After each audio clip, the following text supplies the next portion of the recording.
नमस्कार दोस्तों। आपके लिए यूपीएसआई पुलिस भर्ती की एक नई वैकेंसी के साथ मैं हाजिर हुआ हूं और इस वैकेंसी में आपको सब जानकारी प्रोवाइड की जाएगी कि कौन कौन अप्लाई कर सकता है, सैलरी कितनी है, फॉर्म डेट स्टार्ट कब से है और कब से लास्ट डेट होगी, सिलेबस इसका क्या होने वाला है, सिलेक्शन प्रोसेस से लेकर डॉक्यूमेंटेशन तक हम आपको कंप्लीट जानकारी देंगे। तो चैनल को सब्सक्राइब करके रख लीजिएगा और अपने दोस्तों को भी शेयर कर दीजिए, जिससे कि ऐसी ही नोटिफिकेशन की जानकारी आपको इसी चैनल के माध्यम से आपको मिलती रहे। और ये चैनल आपको नोटिफिकेशन और कंप्यूटर स्पेशल कोर्स के लिए बनाया गया है, जिसपे आपको कंप्यूटर स्पेशल कोर्स और सारे नोटिफिकेशन आपको मिलती रहेगी। जैसा कि आपको स्क्रीन पर दिखाई दे रहा है, उत्तर प्रदेश गवर्नमेंट की तरफ से ये नई वैकेंसी का कैलेंडर, नई वैकेंसी लॉन्च हुई है, जिसके अंदर यूपीएसआई, क्या यूपीएसआई की वैकेंसी है ये, उत्तर प्रदेश एसआई। ठीक है। अब इसके अंदर हम समझते हैं कि कौन कौन अप्लाई कर सकता है, किस किस श्रेणी में कितने पद वेकेंट हैं। 4242 पद खाली हैं। ठीक है। कितने पद खाली हैं? 4242 पद खाली हैं पहले खंड में। दूसरे खंड में 135 पद खाली हैं। पहले खंड में अनारक्षित मतलब जनरल कैटेगरी के 1705 पद हैं। ईडब्ल्यूएस कैटेगरी के 422 पद हैं। अन्य पिछड़ा वर्ग कैटेगरी 1143, इसको ओबीसी कहेंगे। ठीक है। ओबीसी 1143, अनुसूचित जाति और अनुसूचित जनजाति एससी एंड एसटी, इन दोनों के में आपको 890 और 82 पद खाली देखने मिलेंगे। इस वैकेंसी के अंदर आपको 9300 से ग्रेड पे 4200 ग्रेड पे की वैकेंसी आपको इसमें मिलेगी। और इसके अंदर आपको सैलरी मिलने वाली है 38,000 से लेकर सैलरी आपकी स्टार्ट होगी और 1,12,000 तक वैकेंसी में आपको मिलेगी। अब इसमें आप दो तरह की पोस्ट है। पहला है उप निरीक्षक नागरिक पुलिस एसआई में। दूसरा है प्लाटून कमांडर। प्लाटून कमांडर के अंदर सशस्त्र पुलिस के अंदर जो रिक्त पद है, यह केवल पुरुष अभ्यर्थियों के लिए है। और जो एसआई की वैकेंसी है, वो एसआई में पुरुष और महिलाएं दोनों भर सकती हैं और प्लाटून कमांडर में सिर्फ पुरुष अप्लाई कर सकते हैं। इसमें भी इसी तरीके से वैकेंसी है। जनरल कैटेगरी में 56 वैकेंसी है। ईडब्ल्यूएस में 13 वैकेंसी हैं। ओबीसी में 36 वैकेंसी हैं। एससी एसटी में 28 और 2 वैकेंसी। इनके साथ साथ 135 4500 के समथिंग आपकी टोटल वैकेंसी हैं। ठीक है। समझ में आ गया। और कुछ पद यहाँ पर भी दिए हुए हैं। कुछ पद महिला बटालियन हेतु महिला उप निरीक्षक के भी दिए हुए हैं। 106 पद टोटल आपके 4500 के समथिंग पद हैं। कितने? 4500 के समथिंग पद हैं। ये आपको इस यूपीएसआई की वैकेंसी के अंदर आपको कंप्लीट देखने मिलेंगे। अब हम चलते हैं कि आवेदन कब से स्टार्ट होने वाला है और कब से कंप्लीट का लास्ट डेट इसके होने वाली है। आवेदन स्टार्ट करने मतलब फॉर्म भरना स्टार्ट हो जाएगा 12/8 से। कल से ही फॉर्म भरना स्टार्ट हो चुका है और अंतिम तिथि है 11/9, 11 अक्टूबर, 11 सितंबर, 11 सितंबर तक आप अपने फॉर्म भर सकते हैं। ठीक है।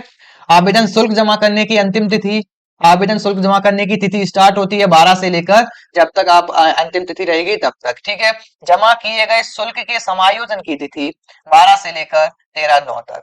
मतलब अगर कोई पेमेंट अगर फंस जाता है तो उसकी कंप्लीट, अगर 2 दिन के अंदर उसकी प्रोसेस 13 तारीख तक कंप्लीट कर दी जाएगी। ठीक है। वन टाइम रजिस्ट्रेशन हो गया। इसमें वन टाइम रजिस्ट्रेशन के आधार पर आपका फॉर्म फिल किया जाएगा। और इसमें आगे और देखते हैं हम आवेदन शुल्क। आवेदन शुल्क के बारे में जानते हैं, मतलब जो आपको पे करना है फीस, एग्जाम फॉर्म फिल करते समय फीस पे करना है, वो है जनरल, ईडब्ल्यूएस और ओबीसी के लिए 500 है। अनुसूचित जाति और जनजाति के लिए 400 है। एससी एसटी के लिए, ठीक है, एससी एसटी के लिए कितना है? 400 है। और जनरल, ईडब्ल्यूएस और ओबीसी के लिए 500 फीस होने वाली है। ठीक है। चलिए आगे चलते हैं। शिक्षण अर्हता मतलब आपका एग्जाम क्वालिफिकेशन क्या होना चाहिए कि किसके आधार पे आप इसे अप्लाई कर सकते हैं फॉर्म। तो इसमें ग्रेजुएशन मांगा है। क्या मांगा है? ग्रेजुएशन। ठीक है। ग्रेजुएशन पास होना चाहिए। ग्रेजुएशन पास किसी भी सरकारी द्वारा संस्था द्वारा मान्यता प्राप्त हो, उस संस्था के द्वारा आपका ग्रेजुएशन होना चाहिए। ठीक है। आयु के बारे में दिया गया है। आयु 21 वर्ष की आयु से लेकर 28 वर्ष की आयु तक, सबसे 21 वर्ष की आयु से लेकर 28 वर्ष की आयु तक आप अप्लाई कर सकते हैं। ठीक है। ध्यान रखना 21 से 28 के बीच में ही आप अप्लाई कर सकते हैं। अगर आप 28 से ज्यादा हो चुके हैं तो आप इसके वैकेंसी के अंदर अप्लाई नहीं कर सकते। कुछ छूट भी दी गई है। मतलब आयु सीमा में कुछ छूट भी दी गई है, तो ये आपके अनुसार रहेगी। अगर आप इनमें से किसी के अंदर अंतर्गत आते हैं तो आपको कुछ 3 साल से 5 साल की छूट आपको प्रोवाइड की जाती है। ठीक है, चलिए। हाँ, अब चलते हैं, हम अपना सिलेबस डिस्कस करते हैं। ठीक है, क्या सिलेबस डिस्कस करते हैं कि आपका जो सिलेबस है वो लिखित परीक्षा में होगा ऑनलाइन एग्जाम के थ्रू। अब इसमें सेक्शंस कौन कौन से हैं? पहला पेपर, पहले पेपर में आपको हिंदी देखने मिलेगी, 40 क्वेश्चन है, 100 नंबर की हिंदी है। मूल विधि संविधान सामान्य ज्ञान 40 नंबर का है, 40 क्वेश्चन है, 100 नंबर का। संख्यात्मक एवं मानसिक योग्यता परीक्षा, maths and reasoning, maths and reasoning, ये भी 40 क्वेश्चन है, 100 नंबर के। मानसिक अभिरुचि बुद्धिमत्ता, ये रीजनिंग है, ये मैथ्स है और ये रीजनिंग है। मैथ्स और रीजनिंग 40-40 क्वेश्चन है, 100-100 नंबर के। ठीक है, ध्यान रखना दोस्तों, 40-40 क्वेश्चन, 40-40 क्वेश्चन है, 100-100 नंबर के। आपका यह टोटल 400 नंबर का आपका पूरा यूपीएसआई का एग्जाम होने वाला है। ठीक है,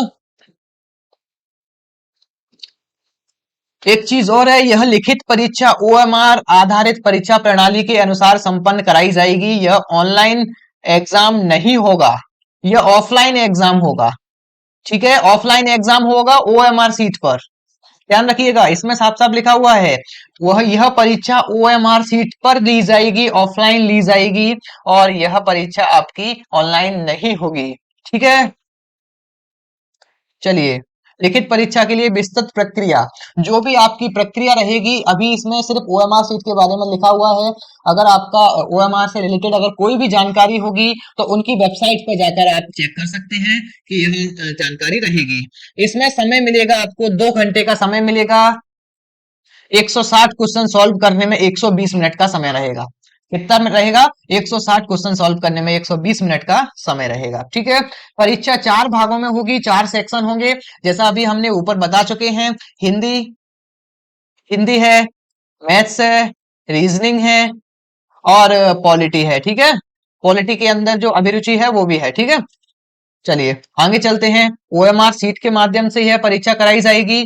ओएमआर जो स्कैनिंग है उसके माध्यम से आपको आंसर प्रोवाइड किए जाएंगे। ठीक है, अगर अभ्यर्थी मूल प्रति अपने साथ लेकर चले जाने पर उसका अभ्यर्थन स्वतः निरस्त समझा जाएगा। अगर वो ओएमआर सीट को अपने साथ ले जाते हैं तो उनका वैकेंसी कैंसिल हो जाएगी उस स्टूडेंट की। ठीक है, यह गवर्नमेंट की, यूपी की गवर्नमेंट वेबसाइट है, जहां पर जाकर आप सारी जानकारी देख सकते हैं और सब कुछ जानकारी डाउनलोड कर सकते हैं। समझ में आ गया? चलिए आगे बढ़ते हैं, आगे कुछ और जानकारी दी हुई है क्या इसमें, और भी चीजें देखते हैं क्या क्या इसके अंतर्गत आने वाला है।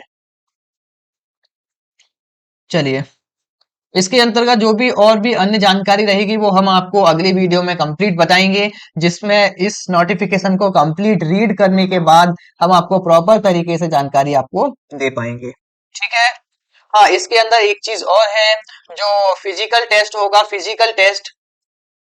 फिजिकल टेस्ट के अंदर पुरुषों के लिए 168 सेंटीमीटर हाइट होनी चाहिए और 79 से 84 सेंटीमीटर तक अपना चेस्ट होना चाहिए। ठीक है, और महिलाओं के लिए 147 सेंटीमीटर, 140 सेंटीमीटर हाइट होना चाहिए, और महिला अभ्यर्थियों के लिए न्यूनतम वजन 40 किलोग्राम से नीचे महिला अभ्यर्थी नहीं होनी चाहिए।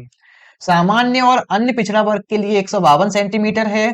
अन्य अनुसूचित जाति और जनजाति के लिए 147 सेंटीमीटर महिलाओं की हाइट निर्धारित की गई है। ठीक है दोस्तों, न्यूनतम 5 सेंटीमीटर सीने का फुलाव अनिवार्य है। मतलब 79 न्यूनतम रहना चाहिए और 5 सेंटीमीटर फुलाने के बाद 84 या उससे ज्यादा आपका सीना होना चाहिए। तो ये आपका फिजिकल फिटनेस के अंतर्गत आ गया। आयु सीमा में कुछ चीजें हैं, कंप्लीट नोटिफिकेशन हम पढ़ने के बाद आपको सारी जानकारी नेक्स्ट वीडियो में प्रोवाइड करेंगे। तब तक आप चैनल को ज्वाइन कीजिए, चैनल को सब्सक्राइब कीजिए। मिलते हैं अगली वीडियो में। जय हिंद दोस्तों।